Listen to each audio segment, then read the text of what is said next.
හැබැයි අපි කී දෙනාකින් කී දෙනාද අපේ කැරියර් ඩෙවලොප්මන්ට් එකක් ගැන හිතන්නේ. ඇයි මේ කැරියර් ඩෙවලොප්මන්ට් එකක් තරම් වැදගත් වෙන්නේ? කැරියර් මිනිස්සෙක්ට කැරියර් ඩෙවලොප්මන්ට් එකක් නැත්නම් ඌට අනාගතයක් නැහැ.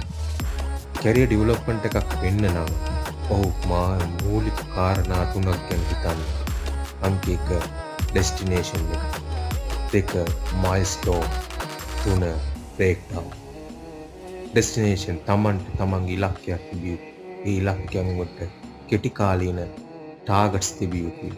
ඒ ටාගට්ස් වලට කොහොමද ඒ කෙටි කාලීනව කඩා ගන්න කියලා අපි හිතන්නේ. ඔයා ලබන අවුරුද්දේ ඉන්න ඕනේ කොතනද? ඒක මේ අවුරුද්දේ ඔයා ඒක හිතන්න අවශ්‍යයි.